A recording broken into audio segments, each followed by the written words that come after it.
नमस्कार प्रणाम। मेरा नाम डॉक्टर इंद्रदमन तिवारी है और आप सभी का हार्दिक स्वागत करता हूं आपके अपने यूट्यूब चैनल वक्ता महोदय में।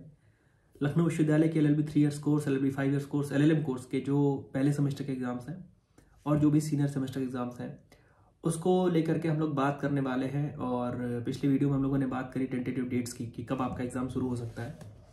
और जिन लोग के पास वो वीडियो ना पहुँचा हो, ये पहली बार वीडियो देख रहे हैं, उनके लिए ये जानकारी है कि पहले 19 तारीख की बात हो रही थी, लेकिन 19 तारीख को होना 19 दिसंबर से होना संभव थोड़ा कम दिख रहा है। इस कारण अभी वो तारीख जो है वो 26 दिसंबर मान सकते हैं हम लोग कि 26 दिसंबर से आपका पेपर शुरू हो जाएगा। और इन सभी के साथ में एक चीज जो मजबूती से कहूंगा वो ये कहूंगा कि साल खत्म होते होते 20 दिसंबर के आखिरी सप्ताह तक आपके 1 से 2 पेपर हो जाएंगे। 1 से 2 पेपर हो जाएंगे। पिछली वीडियो में एक बात कही थी मैंने कि जो नए लोग हैं उनके लिए तो बड़ा सवाल है ही है कि कैसे कॉपी में लिखना है, कितने पेज की कॉपी होती है, बी कॉपी मिलती है या नहीं मिलती है। हिंदी सवाल ये लोग बहुत पूछते हैं कि हिंदी मीडियम में लिखना और इंग्लिश मीडियम में लिखना क्या ज़्यादा श्रेयस्कर है, क्या ज़्यादा लाभदायक है।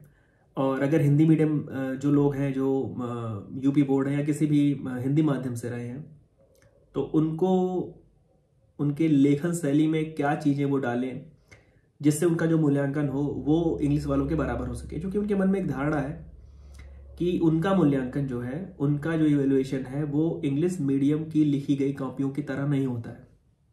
ये बड़ा इस समय यक्ष प्रश्न बना हुआ है। और एक चीज़ और है कि कितने पेजेस लिखें, एक सवाल को अटेम्प्ट करें तो कितने पेजेस लिखें। सवाल अगर एक सिंगल सवाल है तो कितने पेजेस में लिखना है, अगर ABC में बटा हुआ है तो कितने पेजेस में लिखना है। और इसके साथ में एक चीज ये है कि पेजेस भरने पर नंबर मिलता है कि नहीं। और कंटेंट प्रायोरिटी पर होना चाहिए कि पेजेस भरना होना चाहिए। मतलब कहे तो कॉपी का वजन ज्यादा होना चाहिए, कॉपी में लिखी गई बात जो है वो अहम होनी चाहिए। ग्राफ का क्या रोल है, आर्टिकल लिखने का क्या रोल है, सेक्शंस लिखने का क्या रोल है, केस लॉ लिखने का क्या रोल है। बहुत सारे अलग अलग चीजें, अलग अलग सवाल है। अब यही खासियत है विधि की परीक्षा की, यही खासियत है विधि की पढ़ाई की कि थोड़ा सा यहाँ पर अन्य चीज़ों से अंतर मिलता है। केवल थ्योरी लिखने से या केवल चित्र बना देने से या केवल सुंदर लिखने से कुछ एक ऐसा कोई फॉर्मूला नहीं है। एक कोई कहें तो बिल्कुल स्थापित, बिल्कुल सिद्ध कोई फॉर्मूला नहीं है। अगर आप उसके लिए देख रहे हैं तो मत देखिए। मैं आपको कुछ ऐसी बातें बताना चाहता हूँ जो एक आम चलन में है और जो आपके लिए, जो आपके सीनियर्स के लिए लाभदायक रही हैं, उन्होंने भी बताई हैं। कुछ बातें हमारी उनकी जो मैच करती हैं उसको लेकर के हम लोग बात करेंगे।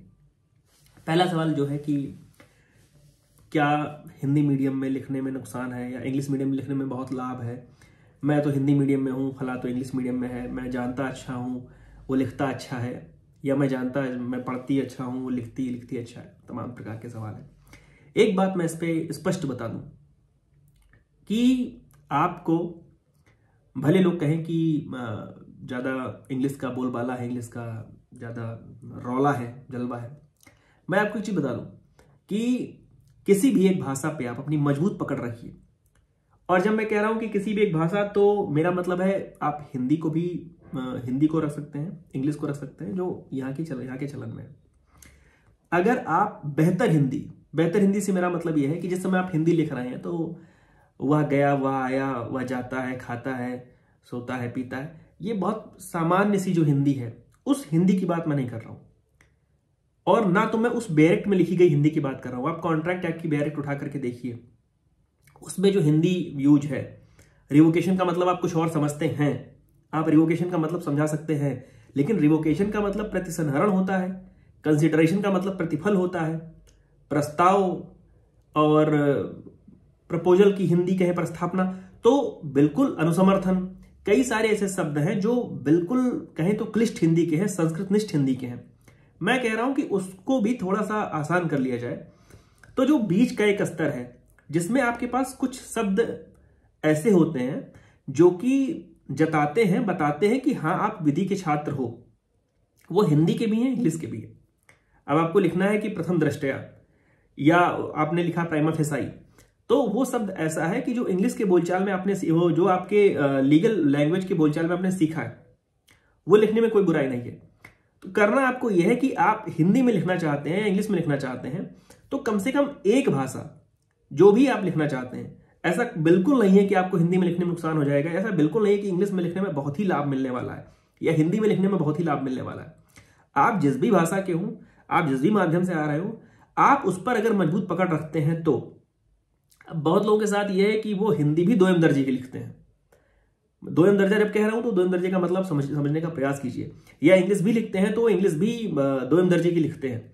तो एक बात आप समझ लीजिए, आपके पास अगर दो कॉपियां जांचने के लिए आए, एक हिंदी में लिखी हो और एक इंग्लिश में लिखी हो, बड़ी शुद्ध उसमें क्या कहते हैं, उसकी जो राइटिंग है और जो उसका सजावट वगैरह बहुत बढ़िया है, तो एक जाहिर सी बात है, आकर्षण आ जाता है कि भैया वो बड़ा सुंदर लिखा हुआ है, तो इसमें तो ठीक ही होगा। बाकी हिंदी तो हम पढ़ ही लेंगे, हिंदी में तो 4 कमी निकाल देंगे, लेकिन इंग्लिश वाले में थोड़ा सा कमी निकालने में कतराएंगे। तो वो सब चीजें अपने दिमाग से निकाल दीजिए। आप हिंदी में लिखिए चाहे इंग्लिश में लिखिए, लेकिन जो आपका लिखने की जो शैली है, जो लिखने का आपका तौर तरीका है, वो बहुत शानदार होना चाहिए। वो प्रेजेंटेशन आपकी बहुत शानदार होनी चाहिए। थोड़ा सा और इसको आसान कर देते हैं। अब जैसे आपसे पूछा गया कि मैं चूंकि कॉन्ट्रैक्ट की बात इसलिए कर रहा हूं चूंकि वो LLB ऑनर्स के भी सेमेस्टर में है, लॉ का पेपर है, और LLB 3 ईयर में तो आपके में है ही है।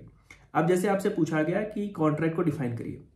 अब कॉन्ट्रैक्ट को डिफाइन करने में लिखा हुआ है कि कोई जो एग्रीमेंट है इन्फोर्सेबल बाय लॉ है, वो कॉन्ट्रैक्ट है। तो 3 चीजें तो आपको लिखनी है, आप चाहे हिंदी भाषी हो चाहे इंग्लिश भाषी हो, कि एग्रीमेंट होना चाहिए, इन्फोर्सेबल बाय लॉ होना चाहिए, और 2H में है वो तो तब कॉन्ट्रैक्ट है। मीन्स इतनी चीज तो आप हिंदी वाले हो या इंग्लिश वाले हो, आप उसको कम से कम कॉपी में डालो।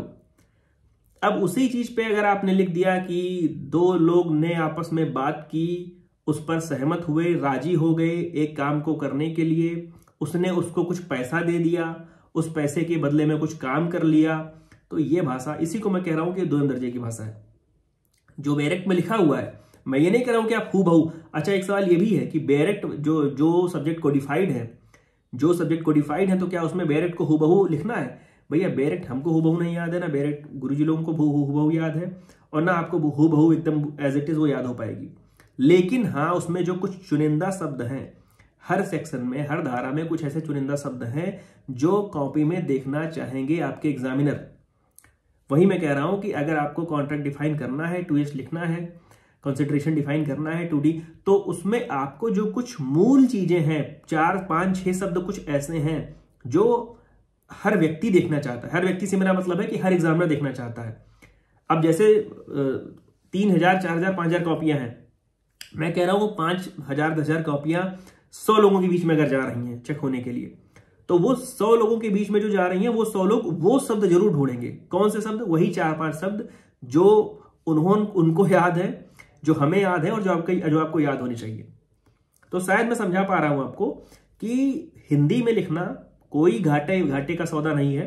प्रयास जरूर करिए कि आप इसको इंग्लिश मीडियम में कर लीजिए, इंग्लिश बोलना शुद्ध सीख लीजिए और इंग्लिश में ही सारा काम करिए। और अगर आप हिंदी में कर रहे हैं तो वो बिल्कुल भी घाटे का सौदा नहीं है, वो बिल्कुल भी डरने का, सहमने का, परेशान होने की बात नहीं है। जो भी हिंदी मीडियम के लोग हैं इसको देख रहे हो शायद, और उन्होंने अपने सीनियर से बात करी हो जो हिंदी माध्यम के रहे हो, उन्होंने बात बताई होगी। और मैं हमेशा कहता हूं कि आप किसी एक भाषा पर मजबूत पकड़ बना के रखिए, मसलन हिंदी, मसलन अंग्रेजी, कोई फर्क नहीं पड़ता कि आप हिंदी में लिख करके आए हो तो आपको नंबर आपके काट दिए जाएंगे, बिल्कुल नहीं। बस हाँ, शुद्ध लिखिए, बिल्कुल। मैं जो बार बार उसको कह रहा हूं, वो 2M दर्जे वाली बात वो मत करिए। और इंग्लिश मीडियम में है तो भी वो मत करिए। उस बैरेक्ट के आपके 2-4-6 जो धारा के 2-4-6 शब्द हैं वो आपको लिखने ही लिखने हैं, लिखने पड़ेंगे तभी नंबर मिलेगा। तो हिंदी इंग्लिश को लेकर के अपने मन से शंका निकाल दीजिए। अब सवाल आता है कि कंटेंट वो कितने पेजेस में लिखे जाए।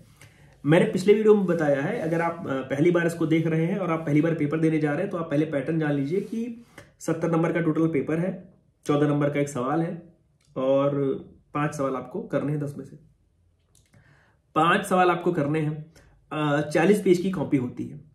40 पेज की कॉपी के ऊपर 2 पेज का कवर है, मीन्स 38 पेज आपको टोटल मिलते हैं। अब वो पेज पढ़ने में कंफ्यूज मत करिएगा, वो 1, 2, 3, 4 ऐसे गिने तो 38 होते हैं। तो अब सवाल है कि एक सवाल को कितना पेज दिया जाए। जो एक मॉडल आंसर है, मैं उसको अलग अलग बात भी कर ले रहा हूं। अब जैसे इकोनॉमिक्स का ऑनर्स का कोई बच्चा है, उसको लिखना है कि लिक्विडिटी प्रेफरेंस थ्योरी के बारे में बताओ। या उसको लिखना है चोल एडमिनिस्ट्रेशन के बारे में, या उसको लिखना है अपॉर्चुनिटी कास्ट के बारे में, या उसको लिखना है सोशियोलॉजी और लॉ में क्या रिलेशन है, हिस्ट्री लॉ में क्या रिलेशन है। अलग अलग सवाल है, अलग अलग पैटर्न है। अब कुछ सवाल ऐसे हैं जिसमें आप ग्राफ बना करके और थोड़ा सा उसको समझा सकते हो, उसके अलावा आप कुछ नहीं कर सकते हो। इकोनॉमिक्स की मैं बात कर रहा हूं। कुछ ऐसे सवाल है जिसमें वर्णन कीजिए, प्रकाश डालिए, लेख लिखिए, विस्तार से बताइए, समझाइए, ऐसा लास्ट में जुड़ा रहता है। आप किसी भी विधा के हो, 3 ईयर के हो, ऑनर्स के हो, LLM के हो, थोड़ा सा ध्यान दीजिए कि लास्ट में, अंतिम में सवाल के साथ क्या जुड़ा हुआ है। वो क्रिटिकली एनालिसिस करने के लिए कहा जा रहा है आपसे, वो क्या कहा जा रहा है, यहाँ पर फोकस कीजिए, वहां पर कहा जा रहा है थ्रो लाइट, आपको प्रकाश डालने के लिए, वर्णन करने के लिए। तो थोड़ा सा वहां पर आखिर में जाके देखिए। जैसे आपसे सवाल पूछा गया कि एग्रीमेंट और कॉन्ट्रैक्ट में क्या अंतर है, साफ साफ पूछा गया एग्रीमेंट और कॉन्ट्रैक्ट में क्या अंतर है। तो जाहिर सी बात है आपको एग्रीमेंट की डेफिनेशन लिखनी है, आपको कॉन्ट्रैक्ट की डेफिनेशन लिखनी है, और दोनों में डिफरेंस, जो दोनों की डेफिनेशंस लिखते समय जो आपने चीजें हाईलाइट कर दी हैं, उसी को नीचे पॉइंट बना करके आप उसका अंतर कर दीजिए। अब उसी एग्रीमेंट को और उसी कॉन्ट्रैक्ट को डिफाइन करने के लिए आप नाहक में अन्य चीजों का सहारा लेना शुरू कर दीजिए। आपने कंसिडरेशन को भी डिफाइन कर दिया है, आप उसमें किसी पार्टी की सक्षमता को भी डिफाइन करते जा रहे हैं, आप उसमें माइनर के कॉन्ट्रैक्ट की पोजीशन भी लिख दे रहे हैं। तो वो लिख करके पन्ने भरने का कोई मतलब नहीं है। तो सबसे पहले क्या करना है कि आपको सवाल को पढ़ना है। सवाल की प्रकृति क्या है, सवाल का जो पैटर्न है वो आपसे चाह क्या रहा है। अगर आपसे सीधी सीधी बात पूछी जा रही है कि फला फला में अंतर बता दीजिए, तो आप थोड़ा थोड़ा उसके विषय में बता करके अंतर बताइए बस। अब ये नहीं कि उसमें जो जो चीजें आती रही हैं वो आप शुरू कर दो कि उसके बारे में बताना शुरू कर दो। जैसे एक छोटी सी कहानी है कि एक बच्चा है, उसको टीचर ने बोला कि कल आपको नदी पर निबंध लिखना है, नदी पर आप निबंध लिखना है, आपको याद करके आना है। तो बच्चे ने नदी पर निबंध जो है वो याद कर ली, और नदी पर उसने निबंध याद कर ली। लेकिन अगले दिन वो था, पेपर था बदल गया, गाय पर निबंध आ गई। तो गाय पर निबंध आई तो उसने लिखा कि गाय एक जानवर है, गाय नदी में पानी पीने जाती है, और नदी में पानी होता है, नदी का पानी बहुत साफ होता है, और नदी के आसपास जंगल रहता है। मीन्स जो पढ़ करके गया है वही लिखना शुरू कर दिया। तो ऐसा नहीं करना है। आपसे जो सवाल में पूछा जा रहा है आप वहां पर ध्यान दीजिए, और प्रयास करिए कि 4 से 5 जो इस प्रकार के बड़े सवाल हैं, मतलब मैं इकोनॉमिक्स की बात नहीं कर रहा हूं, और मैं ऐसे टू द पॉइंट वाले सवालों की बात नहीं कर रहा हूं, लेकिन जो ऐसे सवाल हैं जो थोड़ा सा गद्यात्मक टाइप के हैं, जो थोड़ा सा कहें तो लंबे वाले हैं, मीन्स कि प्रकाश डालिए, वर्णन कीजिए, उसको एनालिसिस करिए, तो उसका जो लिखने का तरीका है वो आप उसको 4 से 5 पेजेस में आप कर सकते हैं।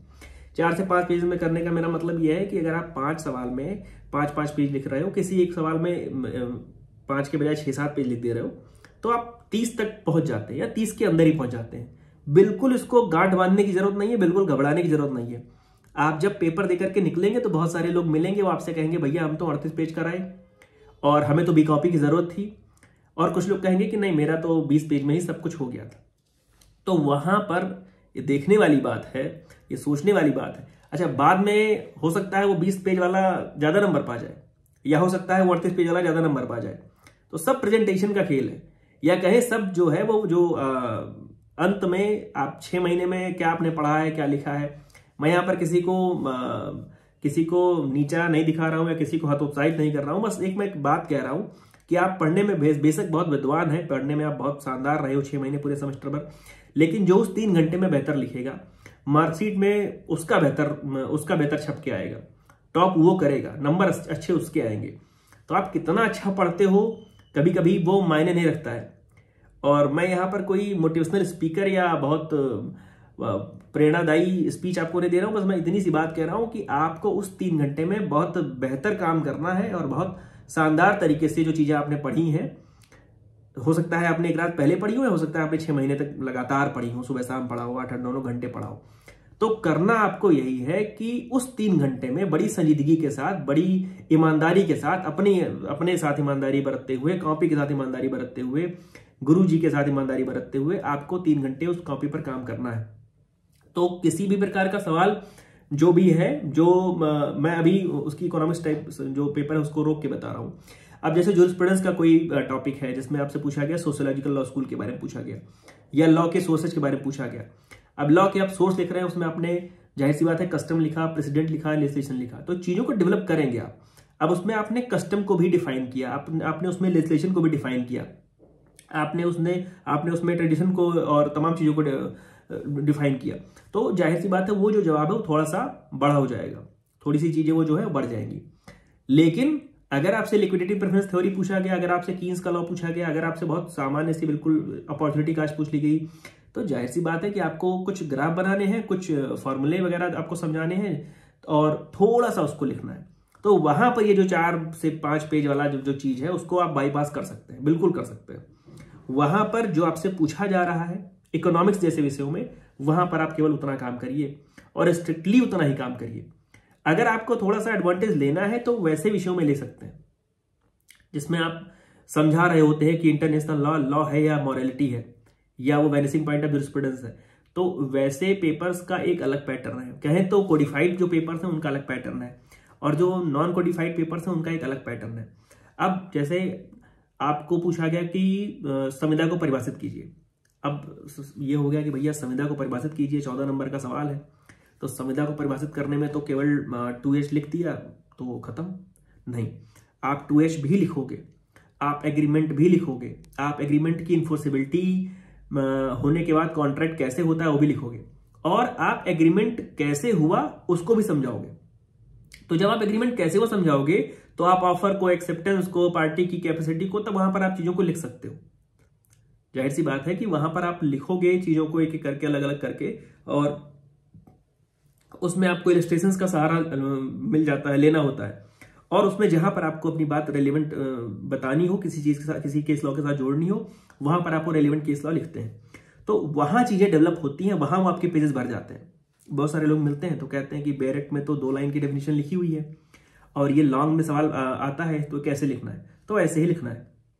उसमें आपको चीजों को छोटा छोटा, जो छोटी छोटी हेडिंग डाल करके वहां पे आपको डिफाइन करना है कि आपने लिख दिया कि एग्रीमेंट है वो इन्फोर्सेबल बाय लॉ है और वो कॉन्ट्रैक्ट हो गया, तो अब एग्रीमेंट क्या है उसको भी थोड़ा समझा दीजिए, लॉ के द्वारा इन्फोर्सेबिलिटी का मतलब क्या है वो भी समझा दीजिए, कैसे कौन ऑफर कर रहा है, कौन एक्सेप्टेंस कर रहा है, जो ऑफर एक्सेप्टेंस कर रहे हैं उनके पास क्या उनकी क्वालिफिकेशंस होनी चाहिए, तो वहां पर चीजों को आप थोड़ा सा डेवलप कर सकते हैं। केस लॉ कहाँ लिखना है, कितने केस लॉ लिखने, तो कम से कम प्रयास करिए कि जो आपके लॉन्ग आंसर्स हैं उसमें कम से कम 3-4 केस लॉ तो आ जाए तो बेहतर रहेगा। 3-4 से कम है तो वो भी कोई दिक्कत नहीं है, लेकिन 3-4 जरूरी है। अब आप लिखना चाह रहे हो 10, तो 10 आप लिख रहे हो तो अच्छी बात है, आपके पास हो सकता है समय हो और हो सकता है आपको याद भी हो, तो आप 10 केस लॉ लिख सकते हो। लेकिन जो मुझे लगता है कि 3 से 4 पर्याप्त है। और अगर आप जैसे केस लॉ को लेकर के एक समस्या ये भी है कि मुझे पार्टी का नाम पूरा नहीं याद हो रहा है, अब मुझे नहीं याद है कि केशवानंद भारती श्रीपद गलवरू के आगे क्या था, या मुझे केशवानंद याद आ रहा है, या मुझे स्टेट ऑफ केरला याद आ रहा है, इधर केशवानंद याद आ रहा है, इधर स्टेट ऑफ केरला याद आ रहा है, तो ठीक है आप उसको लिख सकते हो कि in the case of Kesavananda versus state of Kerala, वो उतना चलेगा। अगर आप उतना भी नहीं कर पा रहे हो तो in the case of Kesavananda Bharati करके आप लिख सकते हो, in the case of Tolson करके आप लिख सकते हो, इन द केस ऑफ मोहरी बीबी करके आप लिख सकते हो। जरूरी नहीं है कि मोहरी बीबी वर्सेस धर्मदास घोष और उसका सन भी आप लिख सको, और किस लॉ रिव्यू में लिखा हुआ है, किस पेज पर लिखा हुआ है, किस पैराग्राफ में लिखा हुआ है, जरूरी नहीं है। वो किताबों में लिखा हुआ है क्योंकि वो छपा हुआ है और वो परीक्षा के दौरान बैठ करके नहीं लिखी गई किताबें। तो जैसा किताबों में लिखा हुआ है हूबहू वैसा लिख करके आएंगे, जैसा बैरेट में लिखा हुआ है क्या वैसा ही हूबहू लिख करके आएंगे, नहीं। ऐसा करने के चक्कर में मत पड़िएगा, नहीं तो बैरेट को रटने के चक्कर में, बैरेट याद करने के चक्कर में आप जिस दिन पेपर दे करके निकलेंगे बाहर, उसी दिन वो बैरेट खत्म हो जाएगी, आपके दिमाग से बाहर हो जाएगी। और चूंकि अगले सेमेस्टर की चीजें भरनी है तो जाहिर सी बात है वो निकले। समझने का प्रयास करिए चीजों को, और जितने भी सेक्शंस आप लिख सकते हो, जितने भी सेक्शन का मेरा मतलब ये नहीं है कि आप एक ही सवाल में बहुत सारे अलग अलग सेक्शंस लिख दो। उस सवाल पर जो रेलिवेंट सेक्शन है आप वो लिखने का प्रयास जरूर करिए। और अगर आप सेक्शन थोड़ा बहुत आगे पीछे भटक रहे हैं, चैप्टर याद आ रहा है, तो आप लिख सकते हो कि फला चैप्टर से है। तो सेक्शंस लिखना जरूरी है। जो भी लोग पूछते हैं कि क्या सेक्शन लिखना जरूरी है, भैया सेक्शन लिखना जरूरी है। और आप कहो कि मुझे याद नहीं होता है, तो मैं बताऊं इसमें बहुत लोगों से पूछताछ करने की जरूरत नहीं है, बहुत लोगों की सलाह लेने की जरूरत नहीं है। सेक्शन शुरुआत में जो नए लोग हैं उनमें किसी को नहीं याद रहता है, वो धीरे धीरे अभ्यास के साथ आ जाता है। तो बिल्कुल हूबहू मैंने बताया कि बेरेट को छापना नहीं है वहाँ पर, बिल्कुल रट के गए वैसा ही लिख करके आए। जरूरी नहीं है कि आप ऐसा ही लिखो, या जरूरी नहीं है कि आप ऐसा ही लिख करके नंबर पाओ। और जो बेरेट की जो लाइंस हैं उसको तोड़ना सीखिए। देखिए कहाँ पर और लगा हुआ है, देखिए कहाँ पर ऑफ लगा हुआ है, देखिए कहाँ पर कॉमा लगा हुआ है, देखिए कहाँ पर वहाँ पर पैरा चेंज हो रहा है। वहाँ जहाँ पर वो सब चीज़ें हैं वहाँ से वो लाइनें टूटेंगी और वहीं से आपकी बनेगी हेडिंग। आप अगर मेरी बात ये सुन रहे हो तो सुनने के बाद एक बार आप बेरेट को पढ़िएगा और वहाँ पर देखिएगा कि कॉन्ट्रैक्ट की जो डेफिनेशन है, बार बार इसलिए कह रहा हूँ क्योंकि वो दोनों में है तो दोनों लोगों के लिए थोड़ा लाभदायक है। तो जब आप कॉन्ट्रैक्ट डेफिनेशन पढ़ते हैं तो वहाँ पर लिखा हुआ है एग्रीमेंट, तो वो एग्रीमेंट अब अलग हो गया। Which is enforceable by law, वो अलग हो गया। तो दो हेडिंग तो आपको यहीं पर मिल जा रही है कि there must be an agreement, होना चाहिए, और उसको in the eyes of law वो विधि की दृष्टि में जो है वो इन्फोर्सेबल होना चाहिए, परिवर्तनीय होना चाहिए। तो 2 हेडिंग तो आपको यहीं से मिल गई, और 3 हेडिंग 4 हेडिंग 5 हेडिंग वो एग्रीमेंट को आप तोड़ते जाओगे, बनती जाएगी। वो लॉ के द्वारा इन्फोर्सेबिलिटी का क्या पैरामीटर है आप उसको लिखते जाओगे, वो बनती जाएगी। तो मुझे लगता है कि 2 3 4 जो बड़े सवाल हैं कि हिंदी इंग्लिश मीडियम वाला, उसको मैं बिल्कुल स्पष्ट बता रहा हूं। आप एक भाषा पर मजबूत रहिए, चाहे हिंदी में चाहे इंग्लिश में, और अच्छी लिखिए, अच्छी हिंदी या अच्छी इंग्लिश। वो मैंने एक उदाहरण बताया उसका, मैं फिर से दोहरा दूं, 2 दर्जे की भाषा आप लिखेंगे तो नंबर कटेगा। वो आया, वो गया, उसने उसको रुपया दिया, उसने उसको हाँ बोला, उसने सर हिलाया, उसने मौन रह करके सर हिलाया, तो वो सब ना लिखिए भैया। जो उसमें आप उसकी भाषा पढ़ रहे हैं बेरेट की, तो उतने की तो उम्मीद नहीं की जा रही है आपसे, लेकिन हाँ उस जैसे की तो उम्मीद की जा सकती है ना। 6 महीने का समय था, मतलब सेमेस्टर का समय था, महीने की बात नहीं कर रहा हूं, तो थोड़ी सी उम्मीद तो की जा सकती है आपसे कि आप थोड़ा उसके आसपास रहोगे, भटकोगे नहीं, बिल्कुल नहीं भटकोगे। दूसरी बात, पन्ने भरने की या कितने सवाल कितने पेजेस में करना है, तो 4 से 5 बहुत ज्यादा है, मीन्स पर्याप्त है, एनफ है, सफिशियंट है, एनफ है, दोनों है। जो फॉर्मूले पर बेस्ड सवाल है, जो किसी पर्टिकुलर कंसेप्ट पर बेस्ड सवाल है, अब आपसे पूछ लिया गया कि पता नहीं आपके सिलेबस में होगा अभी कि नहीं होगा, जैसे मान लीजिए आपसे पूछा गया डॉक्ट्रिन ऑफ रिपग्नेंसी का मतलब क्या है, डॉक्ट्रिन ऑफ कलरेबल लेजिस्लेशन का मतलब क्या है, या आपसे पूछा गया कॉन्स्टिट्यूशन के सोर्स क्या है, या आपसे पूछा गया कि जो कॉन्स्टिट्यूशन है आपका उस प्रियम्बल उसका पार्ट है या नहीं। तो 2 केस लॉ लिखिए जिसमें एक में कहा गया हो कि प्रियम्बल पार्ट है, एक में कहा गया हो कि नहीं पार्ट है, और थोड़ा सा उसके विषय में लिख दीजिए। अब लगे बताने की प्रियम्बल में फला फला शब्द है, इसमें इस अनुच्छेद में संविधान संशोधन से इसमें जोड़ा गया, घटाया गया, अल्टरेशन किया गया, अमेंडमेंट किया गया, वो आप अपने संतुष्टि के लिए भले कर लो, नंबर नहीं मिलना है उससे। तो कम से कम 25-26 पेज लिख करके आने का प्रयास करिए, और सुंदर राइटिंग में लिखिए, हेडिंग पर खूब जोर डालिए। जितनी हेडिंग आप डालेंगे, जितना आप केस लॉज लिखेंगे, जितना आप केस लॉज को हाईलाइट करेंगे, जितने आर्टिकल्स आपकी कॉपी में दिखेंगे, नंबर अपने आप आपकी झोली में गिरेंगे। और आप सोचो कि आप सेक्शन नहीं लिख करके आ रहे हो, आप आर्टिकल्स लिख करके नहीं आ रहे हो, आप केस लॉज लिख करके नहीं आ रहे हो, आप इलस्ट्रेशन लिख करके नहीं आ रहे हो, आप केवल जो खुद को समझ में आया था मैंने वो लिख दिया, तो ये भले मानविकी के ब्रांच में है, लेकिन ये कानून की पढ़ाई है और वहां पर नुकसान होगा आपका। तो थोड़ा सेक्शन पर अभी से फोकस करना शुरू करिए, थोड़ा आर्टिकल्स पर फोकस शुरू करिए, और जो भी आप सेक्शन पढ़ रहे हो प्लीज उसके नीचे का इलस्ट्रेशन जरूर पढ़िए। ये बात मैं इसलिए बार बार कह रहा हूँ इलस्ट्रेशन वाली, क्योंकि कई सारे पेपर ऐसे हैं आपके जिसमें इलस्ट्रेशन को ही आपके क्वेश्चन के फॉर्म में पूछ लिया गया। अब तो धाराएं बदल गई हैं, मुझे बहुत उसके विषय में अभी बहुत अच्छे से जानकारी नहीं है, लेकिन मैं आपको एक एग्जांपल दे सकता हूँ कि जैसे आपसे क्रिमिनल ब्रीच ऑफ ट्रस्ट, खैर आपके अगले सेमेस्टर में पाया होगा वो, लेकिन अभी इसको सुन लेते हैं। तो क्रिमिनल ब्रीच ऑफ ट्रस्ट है, थेफ्ट है, या कोई भी ऑफेंस है, तो नीचे से एक इलस्ट्रेशन को ही पूछ लिया गया ऊपर समस्या के तौर पर, प्रॉब्लम के तौर पर, कि भैया बताओ इसमें क्या कौन सा अपराध हो रहा है, कैसे होगा कैसे नहीं होगा। तो इस प्रकार के सवालों के लिए तैयार रहिए और अच्छी राइटिंग में लिखिए, और प्रयास ये करिए कि जो आपका सवाल है उसको, खैर जब पेपर आता है सामने तो हम लोग सब जल्दबाजी में लिखना शुरू कर देते हैं, लेकिन मुझे लगता है कि अगर आप एक बार उस सवाल को कायदे से पढ़ लो, तो आपने अगर उस सवाल के विषय में कभी पढ़ा होगा, मुझे लगता है कि वो थोड़ा सा दिमाग में आ जाता है, कलम आपकी रुकने नहीं पाएगी। आप रटने की बात मैं नहीं कर रहा हूं, मैं कह रहा हूं अगर आपके नजर के सामने से कभी गुजरा होगा कि मोटिव और इंटेंशन में क्या अंतर है, या जो स्टेज ऑफ क्राइम क्या है, एलिमेंट्स ऑफ क्राइम क्या है, तो थोड़ा सा वो चीज आ जाएगी वापस, अगर आप उस सवाल को कायदे से पढ़ते हो 1 बार 2 बार तो। और पर्याप्त समय होता है, 3 घंटे का समय पर्याप्त होता है।